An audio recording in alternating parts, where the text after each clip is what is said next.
Assalamualaikum warahmatullahi wabarakatuh. Bismillahirrahmanirrahim.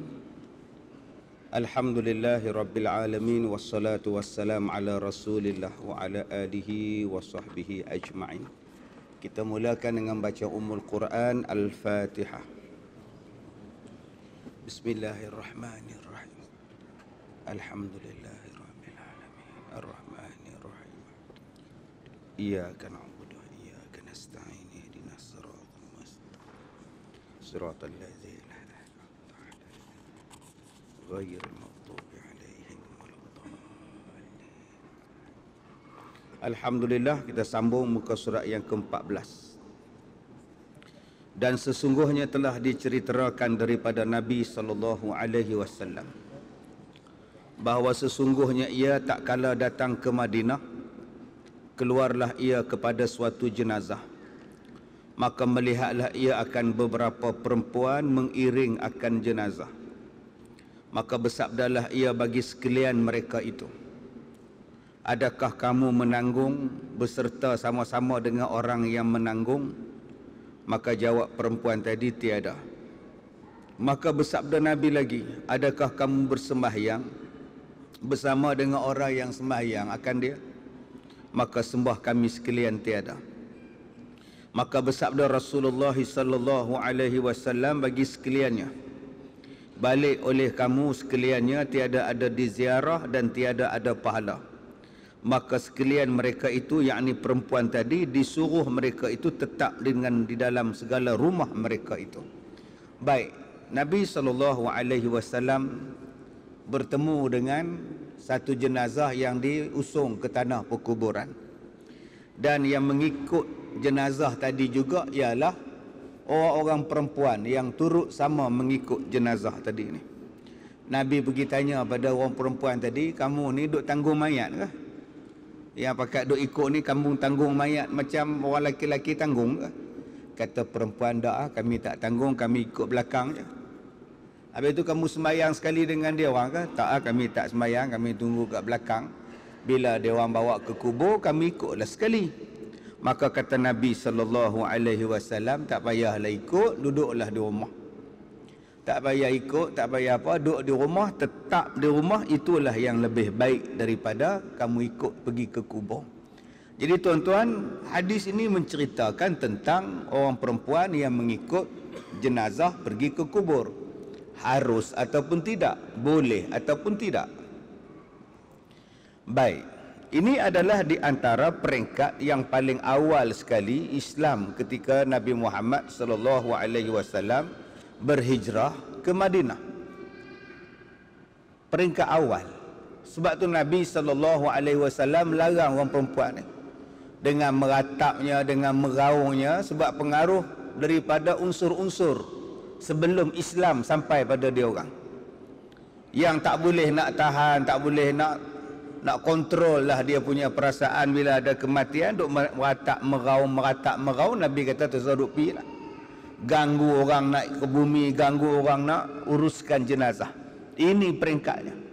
Tetapi ada lagi beberapa hadis Nabi sallallahu alaihi wasallam yang membenarkan orang perempuan pergi ke kubur dengan syarat-syarat menutup aurat, dengan syarat tidak melakukan perbuatan-perbuatan jahiliah, dengan syarat tidak menimbulkan fitnah. Menimbulkan fitnah ni bukan duk membawang di kubur. Jangan tuan-tuan salah faham pula, duk bawa WhatsApp group pula di atas kubur membawang pula. Bukan itu fitnah. Fitnah ni menimbulkan masalah, menimbulkan huru-hara, menimbulkan rasa tak seronok pada si perempuan tadi dan pada orang lain. Mungkin dengan sebab dia pergi ke kubur, orang kacau dia, orang ganggu dia, itu fitnah juga. Atau si perempuan tadi juga mengganggu orang lain, itu juga dipanggil fitnah juga. Jadi jangan tuan-tuan faham fitnah ni ialah menuduh orang, fitnah ni luas. Maka kata Rasulullah, tak payahlah pergi duduk di rumah. Habis tu ustaz, kita sekarang macam mana? Orang perempuan ni nak pergi ke tak nak pergi ustaz? Waktu ada pengkebumian tu, dalam ramai-ramai ni biarlah orang lain pergi. Anak jantan ada, abang ada, adik laki semuanya ada, biar dia orang pergi. Saya pun nak tengok juga ustaz, arwah ustaz punya kubur suami saya ustaz. Tunggu lapang-lapang sikit, kamu pergilah. Tunggu tenang-tenang sikit, orang dah tak ada, dah clear apa semua, pergilah. Bukannya salah pun, cuma mengelakkan berlakunya fitnah pada masa itu. Kalau dah aman, tak ada fitnah apa, pergilah. Besok lusa pun perginya, bukannya salah. Cuma pada waktu itu yang ramai-ramai tadi ni, tak sajalah nak tengok ustaz, nak tengok apa benda, nak tengoklah macam mana mayat tu diturunkan. Yang ni tuan-tuan ni. Nak tengok macam mana mayat tu turun, pergi duduk sondoi orang laki-laki sekali. Sekali dengan dia jatuhlah lubang sekali. Dia tak payahlah. Tadi dah tengok kat rumah dah. Dah tengok kat rumah dah tengok sekali apa cukup lah tu. Dah nak tengok ustaz pulanglah makcik cakap. Orang cakap nak pergi juga. Sagilah pergi. Dah habis kerja semua pergilah. Ni orang nak buat kerja, yang hang duk teriak tu pula.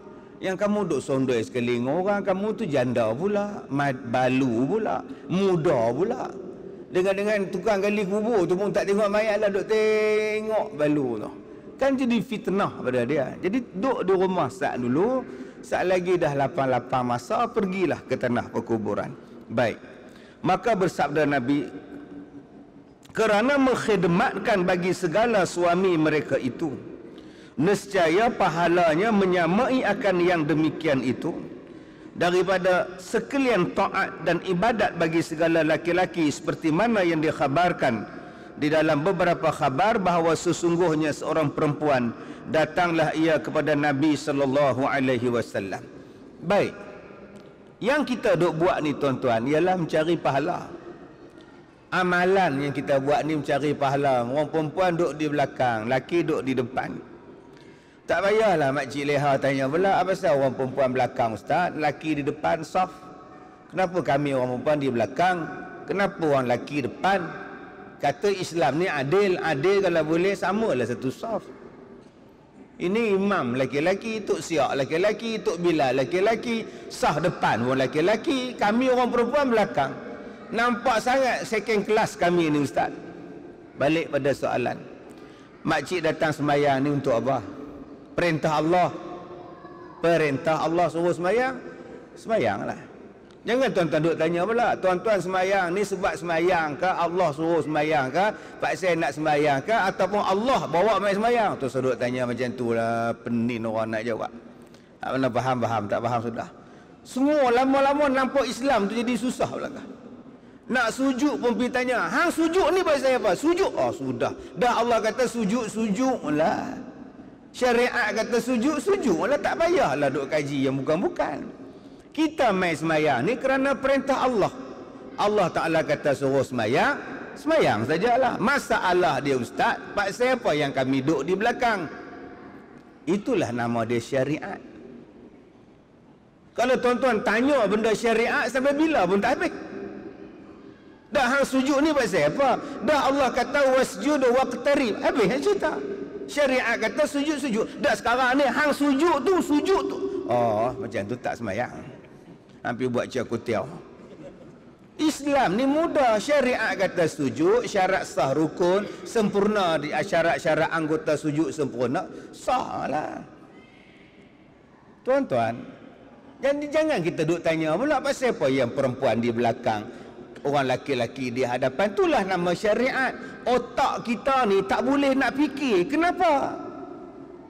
Yang Allah suruh fikir ialah kejadian langit, bumi, penciptaan yang Allah ciptakan.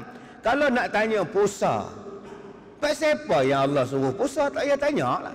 Allah kata puasa Ramadan. Tak boleh fikir pun. Taklah kan. Macam makcik ni buat kuih bangkit, samperit, buat baju lagi, tempah banyak lah orang nak raya kan. Mesti kena puasa pula, penat ustaz. Oi. Tu cadang nak makcik nak awal puasa bulan Syaban. Mana boleh. Rejab tak boleh puasa Ramadan wajib. Syaban tak boleh puasa wajib. Tunggu Ramadan lah. Dah kalau makcik puasa Ramadan wajib, tapi makcik buat belah malam. Siang makcik kerja penat, malam makcik puasa, tak boleh makcik. Dah Allah kata yang tu lah. Ustaz faham tak? Makcik tak larat. Makcik tak larat. Oh, kalau tak larat, abang lah tak larat. Makcik tak larat pasal apa? Makcik uzur. Umur berapa? 79. Nak bangun tak larat, sakit, kena makan ubat pula segala-gala. Kalau gitu tak payah puasa makcik. Makcik sakit. Puasa ni bukannya macam semayang. Sakit pun kena semayang. Puasa ni musafir boleh buka. Orang yang kerja keras, duduk di hutan kerja balak, gajah boikot. Dia yang duk heret kayu balak keluar, punya teruknya tuan-tuan. Boleh buka puasa. Pasal kerja dia teruk. Orang yang mengandung, susah hati tahap kesihatan dia. Orang yang menyusukan anak, susah hati tentang anak dia. Boleh buka puasa. Nanti kau qada sajalah. Jadi jangan kita duk petikaikan syariat. Dah tu yang tu lah. Tetapi apa yang kita buat ni ialah untuk, di samping itu pasal pahala. Yang kita buat ni dapat pahala. Kata Rasulullah, kamu tak payah nak sibuk bertikai. Pak siapa yang laki pergi perang, laki jadi imam, orang laki-laki jadi Bilal, laki-laki yang buat korban, laki-laki yang sembelih korban. Kami ni orang perempuan duduk saja, tak buat apa. Semayang Jumaat laki-laki, kami ni duduk di rumah saja. Kata Rasulullah, yang kamu duduk di rumah berkhidmat kepada suami kamu, pahalanya sama macam laki-laki buat ibadat. Nampak tuan-tuan? Jadi di mana yang kata Islam tak adilnya? Pahalanya sama.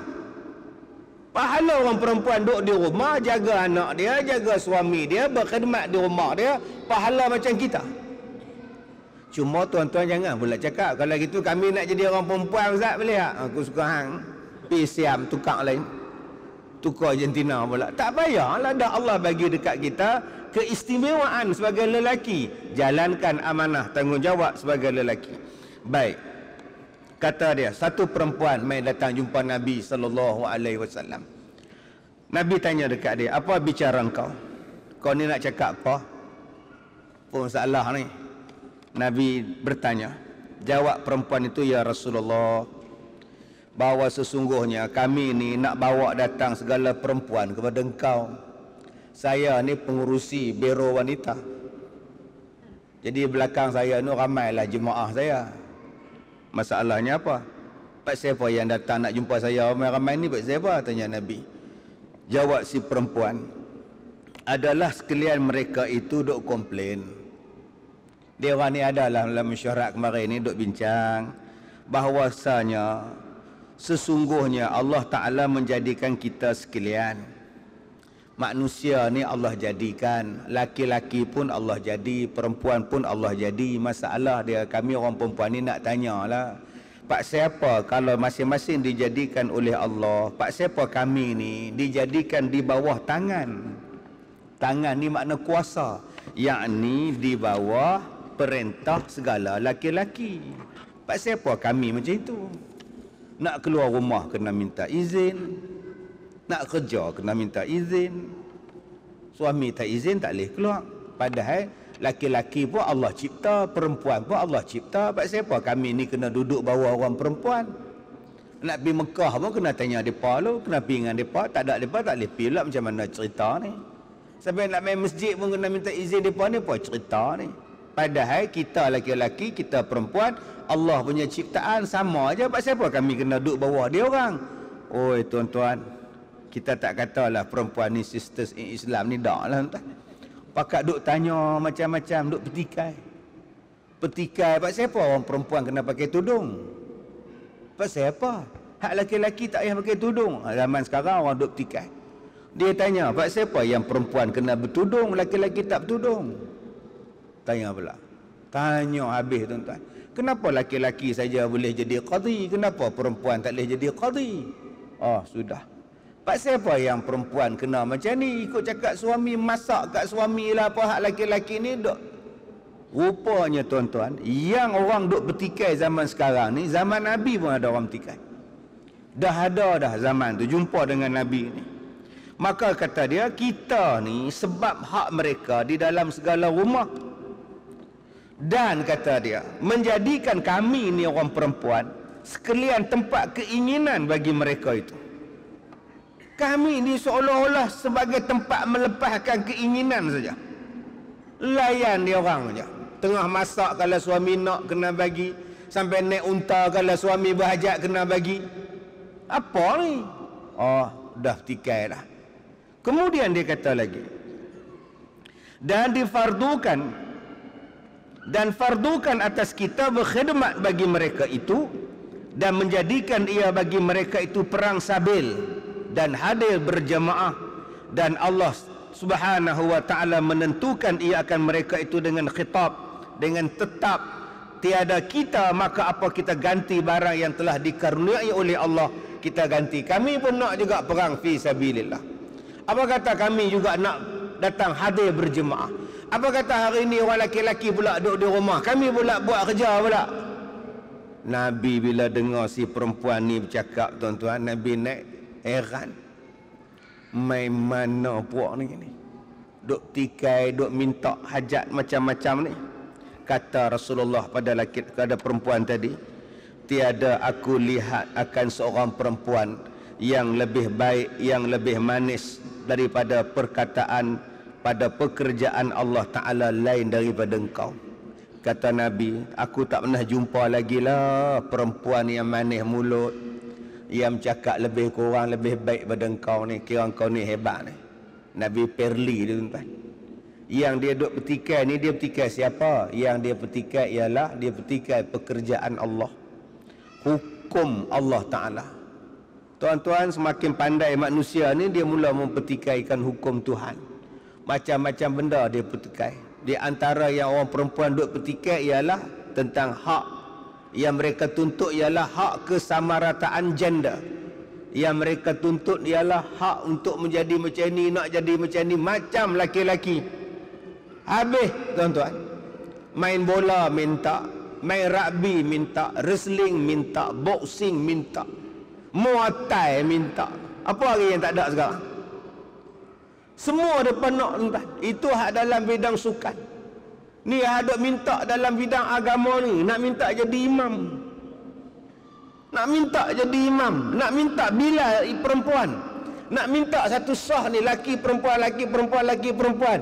Oh, sampai tahap macam itu, tuan-tuan. Zaman dulu dah ada dah. Maka kata Rasulullah sallallahu alaihi wasallam, kemudian bersabdalah Nabi, balik kamu, sampaikan oleh kamu daripada belakang engkau, daripada segala perempuan yang Islam, bahawa sebaik-baik taat salah seorang kamu bagi suaminya, pahala dia menyerupai pahala laki-laki yang duk buat semua benda tu. Hebat orang perempuan ni. Tak payah nak perang sabilillah. Akak-akak oi, tak payah nak perang. Akak-akak oi, tak payah nak jadi imam sembahyang subuh ni penat. Tidur pukul 2, 5.30 bangun dah. Kak tak payah kak oi, biar laki-laki jadi imam. Tak payahlah kak oi nak korban lembu, nak tumbang lembu ingat senang. Hak mati kena tendang semua dah. Yang kak leha sibuk nak pergi pegang lembu tu pasal apa? Biarlah orang laki-laki buat.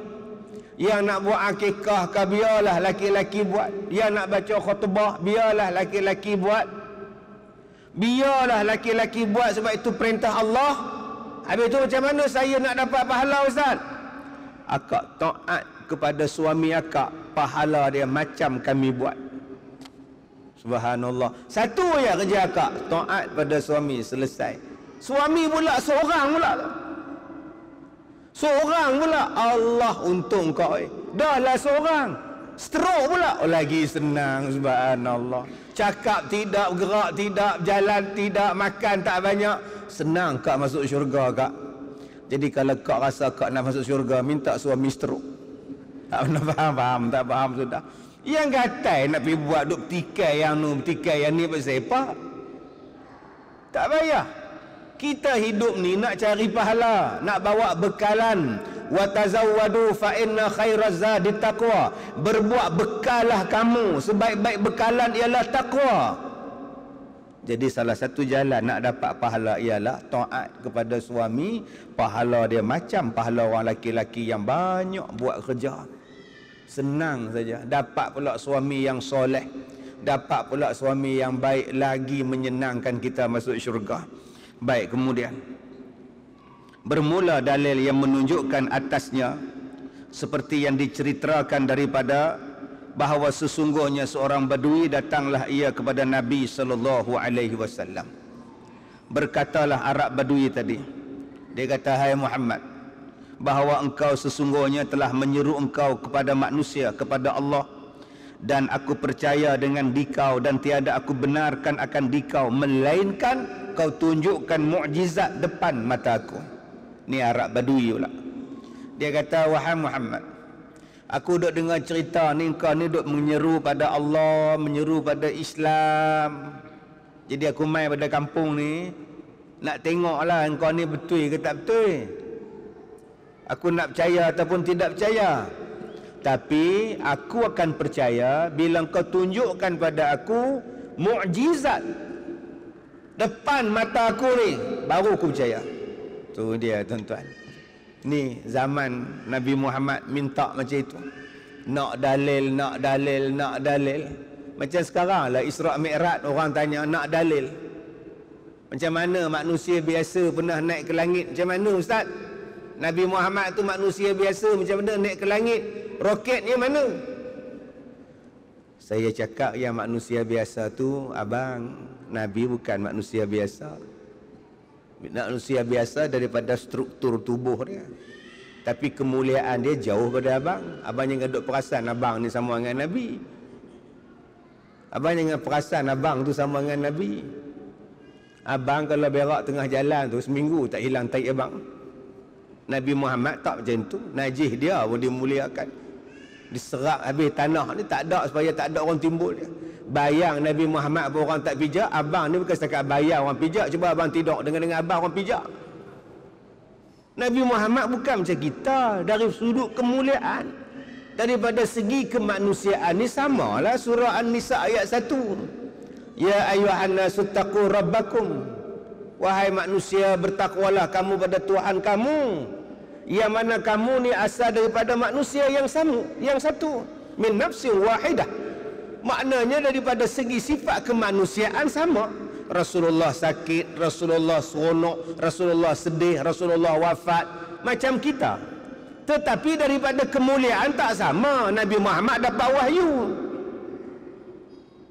Bukan apa yang dia cakap, yang dia buat tu saja-saja. Wahyu bimbing dia. Jangan duk sama pula. Nabi Muhammad pun buat dosa pula. Dosa apa bendanya? Nabi Muhammad pun lupa apa ke bendanya. Lupa tu pun sebab nak ajar orang. Nabi Muhammad pun ada masa tak menunaikan janji. Bila hang yang tak tunai janji, kata kat Nabi Muhammad. Dia yang tak tunai janji, pergi tuduh Nabi Muhammad tak tunai janji, nak bawa pergi haji. Ingat Nabi Muhammad tu package umrah ke apakah? Pakai Dr. Sadai kat KLIA tu. Jangan cakap macam itu. Kita ni kalau nak pergi ke mana-mana, ada lah. Tapi Nabi Muhammad tu kalau dibawa ke langit sekalipun, itu kemuliaan untuk dia. Sebab yang bawa tu bukan Nabi. Yang bawa tu Allah. Subhanallazi asra bi'abdihi lailan minal masjidil haram. Yang kedua, pak siapa yang hari ni orang duk bertanya Isra' Mi'raj ni, dia duk tak apa nak percaya. Sebab dia bayangkan tadi serupa. Dia bayangkan dia besar, dia bayangkan dia hebat, dia bayangkan dia ni agung, dia bayangkan diri dia ni adalah manusia yang terhebat. Cuba kita bayangkan kita nak banding dengan langit, nak banding dengan bumi ni, cuba kita bayang kita halus, kita kecil, baru kita sedar diri. Ni kita duk perasan kita besar, kita tak percaya Nabi naik ke langit. Cuba hang perasan hang tu halus, nak banding dengan bumi ni tak nampak pun. Saya datang dari Ipoh. Saya bawa kereta daripada Ipoh. Dalam kereta saya tu tuan-tuan, daripada Ipoh main Pulau Batas ni, ada seekor semut. Halus semut. Duduk kat depan, kat dashboard. Duduk kat cermin depan, tengok terowong, tengok lepongsu, tengok semua duduk kiri kanan, kiri kanan, kiri kanan. Habis ceramah asal lagi, dia ikut balik Ipoh. Saya turun, dia pun turun. Masuklah lubang dia. Isteri semut tu tanya, "Pi mana?" "Pi Penang." "Merapu Pi Penang bila pi?" "Petang tadi." "Balik?" "Baru sat-sat." "Abang nyanyuk ke apa?" "Aku tak berjalan, aku naik kereta." Kalau betul pi tolong cerita. Semut tu habaq kat semut. Kawan-kawan dia main anak main nganga. Hampa tak lalu pergi kat terowong. Hampa tak lalu pergi kat kona tiga beradik tu. Hampa tak lalu pergi kat sungai Perak tu. Ui, duduk cerita. Serupa itulah Nabi Muhammad, bukan berjalan kaki naik ke langit. Dia dibawa dengan kenderaan yang hebat, dengan makhluk yang hebat. Ya kita rasa pelik pasal apa? Subhanallah. Pakat duk tanya. Diri dia tak pelik.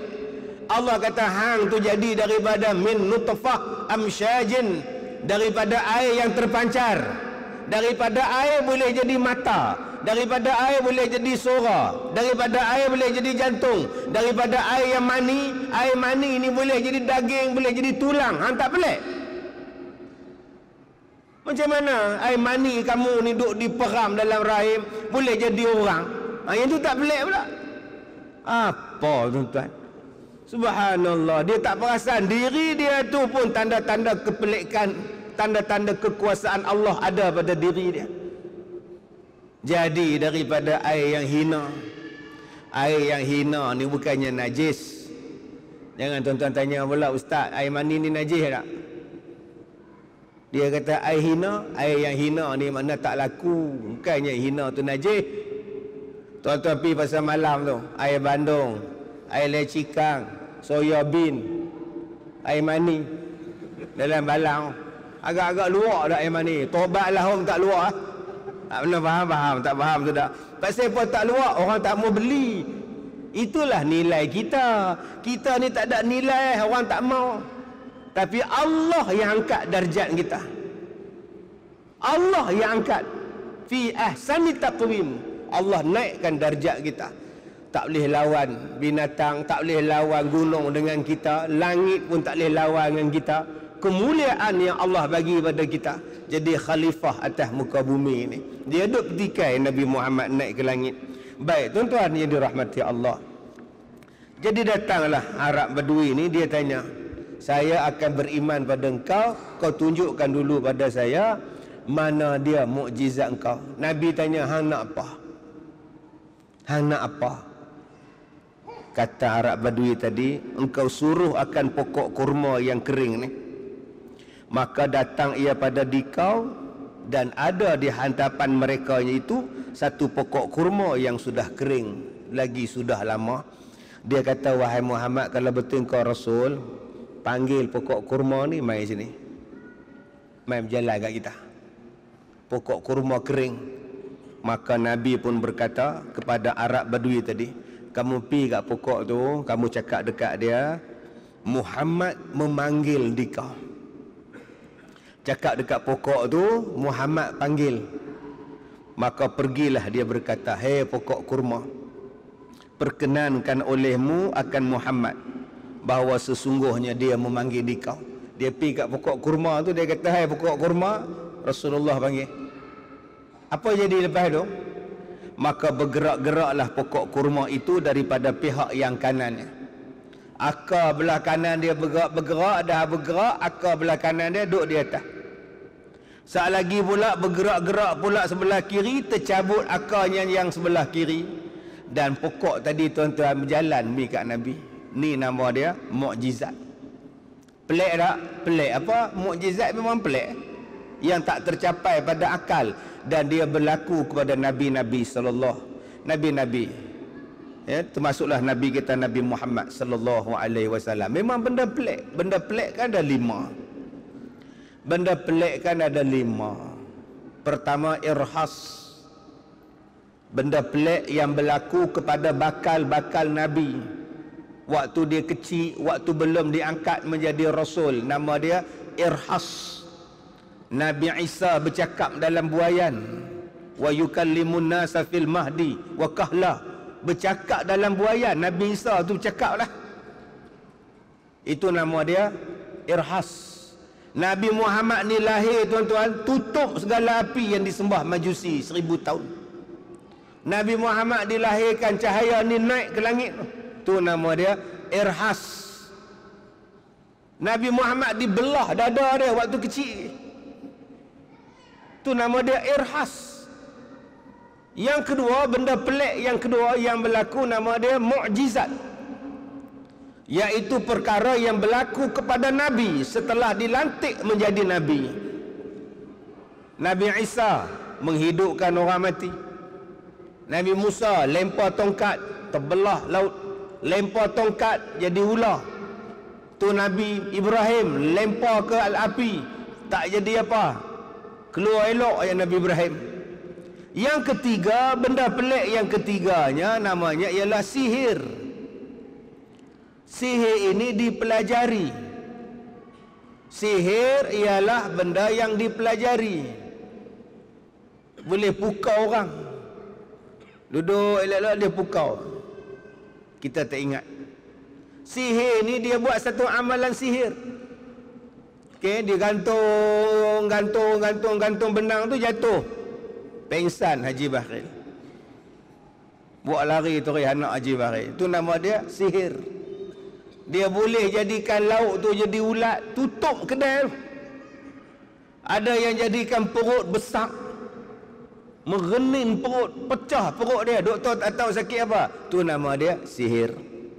Yang keempat namanya karamah, kemuliaan yang Allah Ta'ala bagi kepada kekasih-kekasih Allah. Nama dia wali. Wali ini nama dia karamah. Dia mari, kita jumpa dia, dia mari, dia tengok kita tu. Terus dia cakap, kita ni kalau tak sembahyang subuh tak ada makna hidup. Allah, kita kata, aku tadi tak sembahyang subuh. Dia pula cakap, kita ni kalau tak sembahyang subuh apalah makna hidup kita. Dia ni kata kat aku kan, macam mana dia tahu aku tak sembahyang subuh? Tu Tok Wali tu. Okey, tu Tok Wali. Saya jumpa dah dulu tuan-tuan. Orang ni pakat main jumpa dia. Budak ni 4-5 tahun tak boleh bercakap. Tak boleh bercakap. Mak datang jumpa dia, pak datang. Tengoklah ustaz, oh anak kami ni 5 tahun tak boleh bercakap. Duduk ha. Dia buka mulut dia ludah budak tu. Balik. Cakap dengan izin Allah. Subhanallah. Cuba tuan-tuan sekarang jumpa ustaz, anak tak bercakap, ludah tu. Coronavirus budak tu tuan. Main. Mau 14 hari kat awak. Tuan-tuan pergi ke kampung Tualang Sekah di Malin Nawar, Perak. Saya mengajar di sekolah lama tuan-tuan. Di situ ada satu surau besar dan dikelilingi oleh 7 buah surau yang lain. Di situ ada tok guru anak beranak wali tuan-tuan. Wali negeri Perak tu di kampung Tualang Sekah Malin Nawar. Allahu Akbar. Jepun tak boleh masuk dalam kampung. Pakat duk berenang atas jalan Jepun, atas darat duk berenang. Pasal dia nampak sungai, dia nampak tasik, dia nampak kolam. Pakat duk berenang. Orang kampung duk tengok pok-pok Jepun ni berenang pasal apa? Ni Tok Wali ni. Itu nama dia karamah, benda pelik. Nampak macam laut padahal darat. Berkat doa ni nama dia karamah. Amalan dia tinggi, ibadat dia kuat, maka Allah Ta'ala berikan kemuliaan pada dia. Yang kelima dipanggil ma'unah. Ma'unah ni bukan hak rompak senjata tu, bukan. Tu kumpulan ma'unah. Ma'unah ni pertolongan Tuhan. Siapa-siapa pun boleh Tuhan tolong. Siapa-siapa pun, Islam ke tak Islam ke, Tuhan bagi. Jatuh tu, duk tukang ni. Dia duk bawah tu, lampu suraya tu, cendelia tu, tunti bawah tu. Jatuh pula dah lampu tu, tak mati entah. Elok duk bersila bawah lampu tu. Bomba duk keluar lampu tu, sihat. Tak luka encik, tak luka apa, tak ada apa. Yang dia duduk bawah lampu tu. Sekali tu je lah. Jangan duk sebut pula aku kalau jatuh apa aku tak mati. Jangan buat, aku buat. Jatuh itu kebetulan. Nama dia ma'unah, pertolongan Tuhan. Macam budak tsunami dulu yang di Sri Lanka. Rumah dia kena tsunami, dia duduk di atas tilam. Ombak tsunami duk bawa ke hulu ke hilir, tak mati budak tu tuan. Punya jauh kena hanyut tu. Duduk atas tilam tu, budak kecil ni sampai sekarang duk hidup lagi. Tu nama dia ma'unah, pertolongan Tuhan. Sekali itu sajalah, bukan tiap-tiap kali banjir tak mati. Jadi faham betul-betul.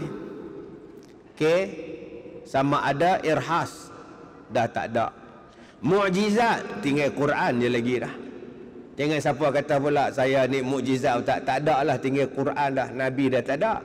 Dua ni tak ada lah, tinggal Quran mukjizat ni. Yang ketiga, benda pelik, mungkin sihir, mungkin karamah, mungkin maunah. Kalau berlaku benda pelik, kalau tuan-tuan pergi jumpa orang, ustaz saya jumpa satu orang ustaz, dia pegang lampu ustaz, dia pegang macam ni ustaz, menyala. Lampu apa? Torchlight ke apa? Ada lampu ni nyala ustaz. Terror ustaz. Tak terror apa, dia ada wayar. Dia ada wayar kat kasut dia. Bila dia tekan wayar tu menyala. Yang tuan-tuan bodoh percaya siapa? Tu bukannya maunah, tu nama dia silat mata. Kita yang bodoh duk percaya. Dia pegang benda magnet, badan dia ada elektromagnet, dia ambil sudu, dia melekat garpu semua. Gini melekat sudu garpu. Dia ada magnet kat badan dia. Tuan-tuan pula percaya semua. Ilmu apa? Ilmu apa? Ilmu kelentong nama dia. Banyak orang hari ni percaya tuan-tuan. Saya sakit ustaz, Tok Bomo tu dia ambil telur. Dia bila pecah ustaz telur tu dalam mangkuk ustaz, Allah ustaz, bukan nak habang ustaz, ya Allah, naik bulu roma sampai lah naik bulu roma ustaz. Jumpa apa? Jarum, darah ada, nanah badan lah tu, dia siapa yang buat saya tak tahu lah. Telur tu abang, dia suntik abang, oi. Dia suntik, dia bubuh darah, dia bubuh jarum, dia bubuh lilin tutup. Kemudian dia duduk rumah kita banyak. Kemudian kita kata jiran kita buat kita.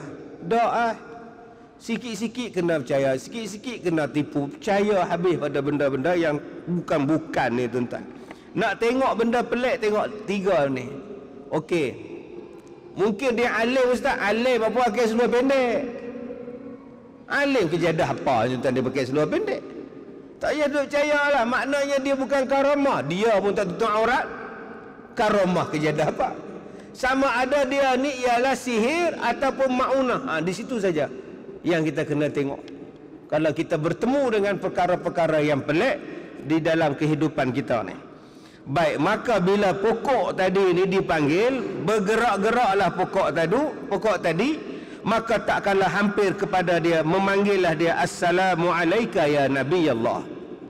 Pokok bagi salam. Nabi menjawab wa alaikassalam.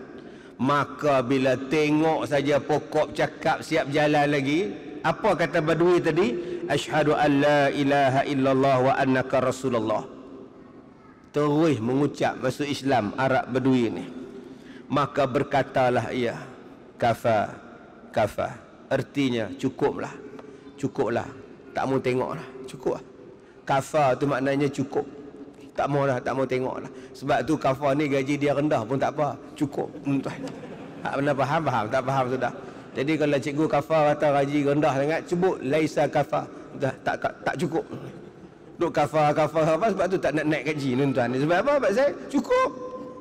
Jadi pelajaran kita malam ni, kafa cukup. Abang mengaji apa dengan Ustaz Kazim malam ni? Kafa. Apa tu? Cukup lah. Dah cukup.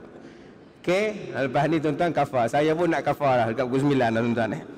Baik, kemudian menyuruhlah oleh Nabi SAW tadi, disuruhnya pokok tadi balik ke tempat dia. Pokok tadi reverse ghostan balik, masuk balik, duduk diam cokoh terus itu. Ini nama dia mukjizat. Maka Arab Badui tadi kata, ya Rasulullah, aku minta daripada engkau ya Rasulullah satu mukjizat yang orang lain tak pernah minta, dan kau perkenankan pada permintaan aku ya Rasulullah. Orang lain tak pernah minta mukjizat macam ni, tapi saya minta dan kau perkenankan ya Rasulullah. Maka izinkanlah olehmu wahai Rasulullah, aku nak sujud di belakang kau. Tiap-tiap kali sembahyang aku nak sujud, sebab kau dah perkenankan permintaan aku. Punya sayangnya tuan-tuan, Arab Badui ni pada Nabi SAW. Kalau boleh dia nak sujud pada Nabi, lepas sembahyang nak pergi sujud kat Nabi pula. Pasal Nabi ni bagi Islam kat dia, Nabi ni tunjukkan mukjizat pada dia, dia rasa besar pada Nabi ni. Maka dia nak muliakan, dia nak sujud Rasulullah. Apa jawab Rasulullah? Kata Nabi, tiada harus sujud bagi yang lain selain daripada Allah. Dan jikalau harus bagi seorang bahawa sujud selain daripada Allah Ta'ala, nescaya aku suruh akan sekalian perempuan bahawa sujud bagi suaminya mereka itu kerana membesarkan bagi hak suami mereka itu. Kata Rasulullah, tak boleh manusia ni sujud. Dia hanya boleh sujud melainkan pada Allah saja. Orang lain tak boleh. Sujud pada Allah saja, hak lain tak boleh. Kalaulah sama-sama kita ni boleh sujud, Nabi cakap, nescaya aku suruh orang perempuan sujud pada suaminya kerana membesarkan hak suami. Sebab tak boleh sujud je. Abang-abang jangan duk paksa balik isteri lagi sujud. Jangan cakap macam itu. Maknanya besarnya hormat seorang suami, hak dia di sisi isterinya. Jadi akak-akak, oi, sebab tu ada yang kata, Ustaz, saya tak nak kahwin. Malas dia kahwin, Ustaz.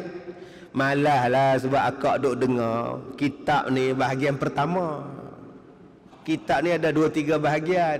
Lepas ni bahagian laki-laki pula. Ni bahagian perempuan.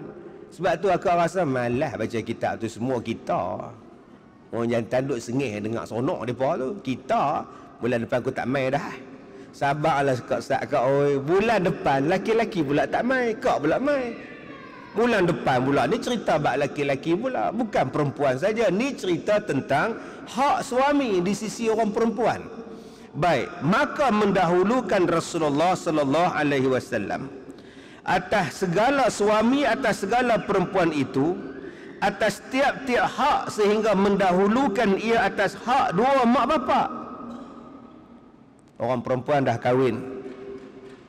Dah ada suami dah. Mak kata lehau, baliklah hari Sabtu ni. Mak nak buat kenduri doa selamat sikit.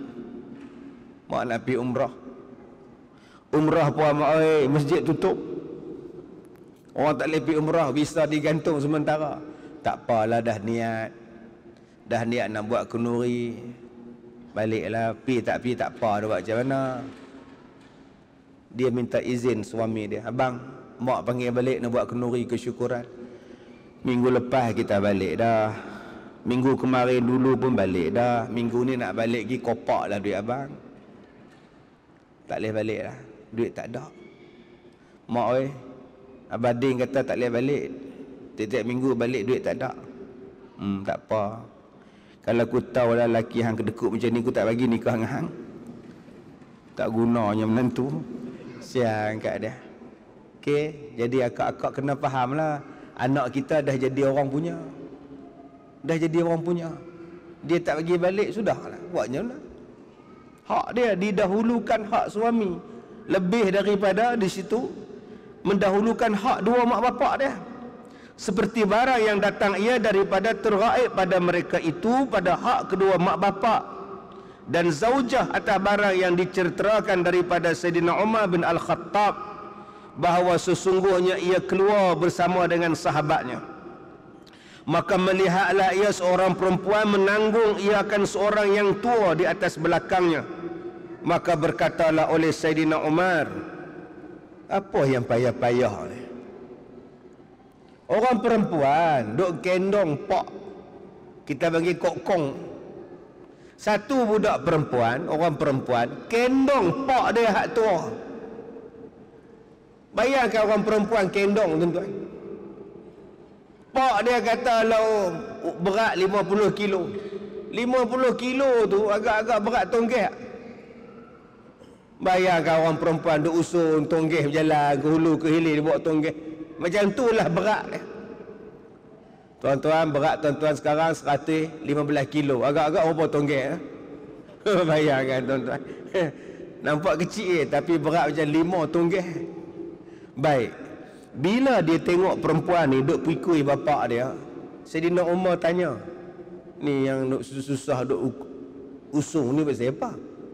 Perempuan tadi kata, ya Amiral Mukminin, Ni hak saya duk susun ni, yang saya duk dukung ni pak saya. Dia ni sungguhnya dah jadi macam kanak-kanak, jadi nyanyuk lah. Dia jadi macam budak-budak. Bila ingin tiap-tiap sesuatu, nak tu dia nak tu susah kata apa.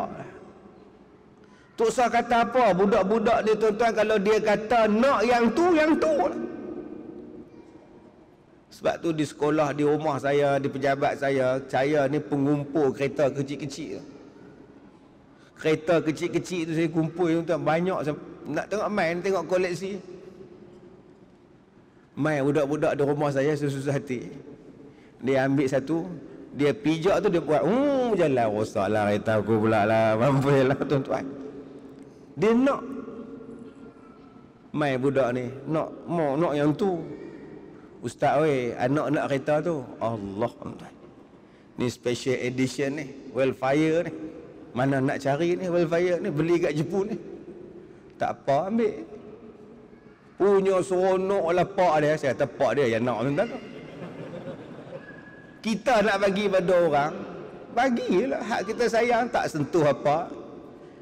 Tak jadi apa, tuan-tuan, elok je. Tapi pasal budak, kalau dia kata nak yang tu, nak lah. Kalau kita tak bagi, dia balik teriak bebai lah kereta di rumah duk bebai. Mak jadi susah, pak jadi susah. Bagi dekat dia dunia je. Setakat kereta mainan dah, apa nur kereta betul boleh naik. Budak, pak saya dah jadi budak ya Rasulullah. Dia nak satu-satu, dia punya teriak, dia punya kriau, tak tahu nak abang dah. Maka dia kata kalau dia nak kepada bermain tanah, seperti bermain kanak-kanak yang kecil. Dia ambil kulit kerang, duk kulit-kulit kerang, duk main. Kemudian pekup satu-satu. Kecil-kecil dulu kita main kulit kerang tu. Pak dia pun duk main tanah. Dan sekali pula meminta ia akan makan. Sekejap pula nak minta minum. Maka tiap-tiap kali aku tak ada, memanggil-manggil akan daku dengan menangis.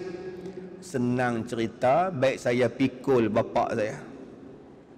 Dia nak makan senang, dia nak main senang, dia nak teriak senang, dia nak berak pun senang.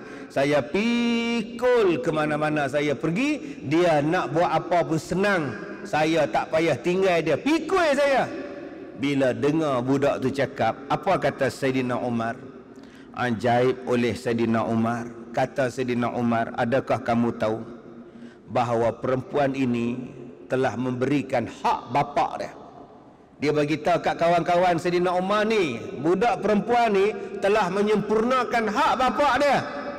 Dia tak tinggal ke orang, dia tak buat apa-apa pun. Jaga bapak dia. Subhanallah, bagus. Tuan-tuan tahu lah, ada orang main sekolah saya, tuan-tuan. Dia bawa mak dia. Dia kata kat saya, Ustaz, bapak kami baru meninggal.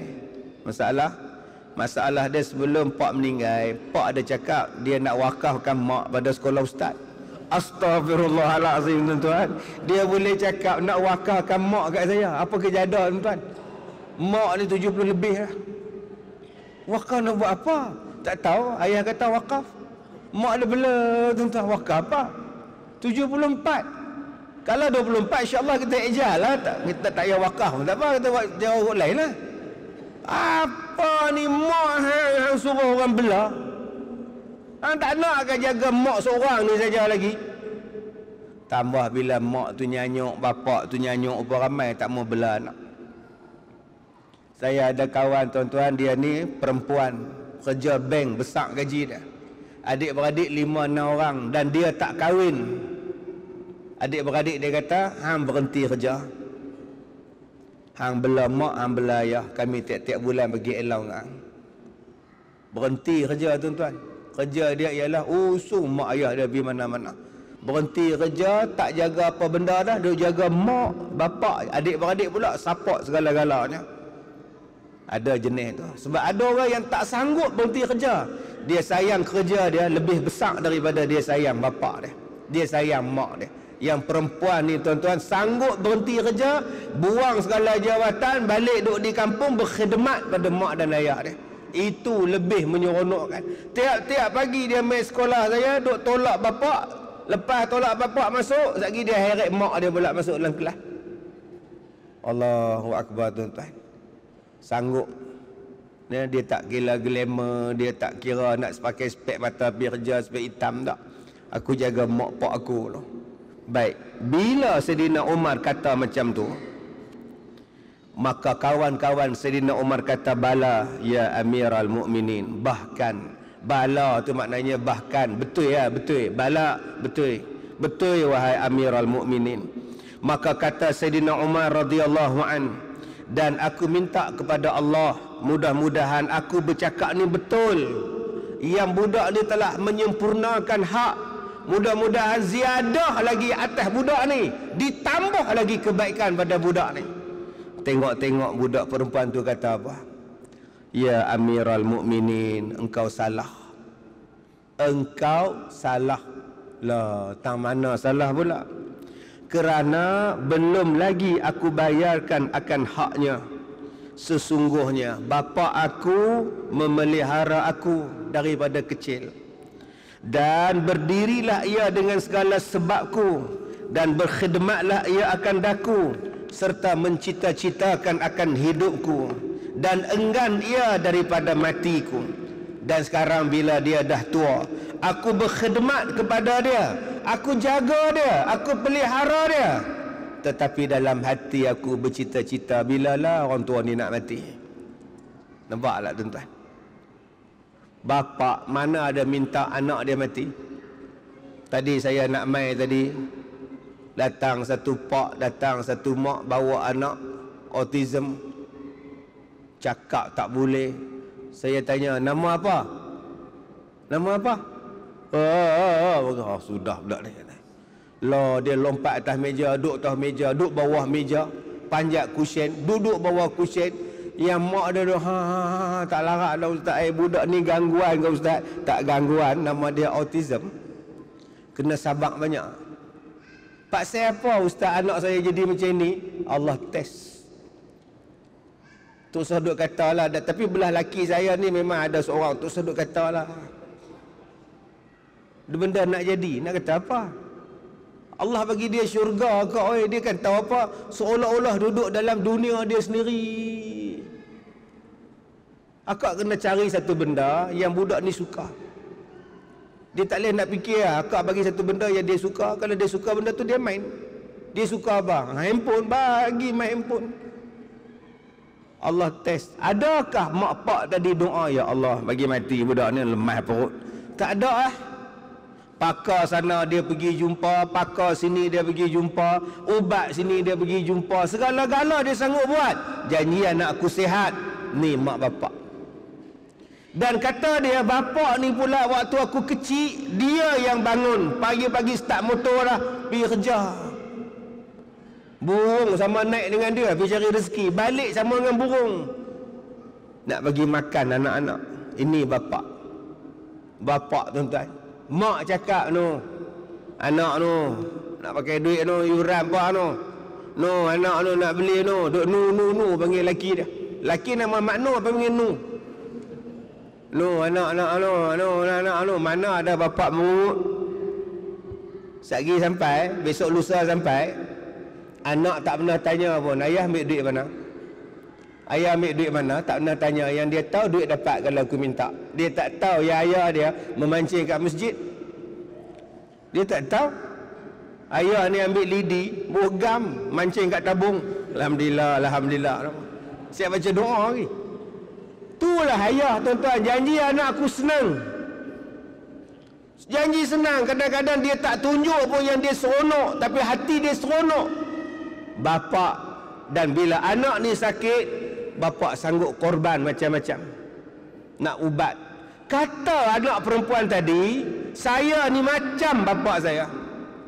Dia sakit, saya ubat. Dia nak makan, saya bawa. Dia nak minum, saya bawa. Dia nak jalan, saya bawa. Dia nak main, saya teman. Tapi jauh dalam hati saya ni, Allah, bilalah orang tua ni nak mati. Berapa banyak tuan-tuan anak-anak cakap macam itu. Hai, panjang pula umur tu, kacau, mati-mati, pasal apa?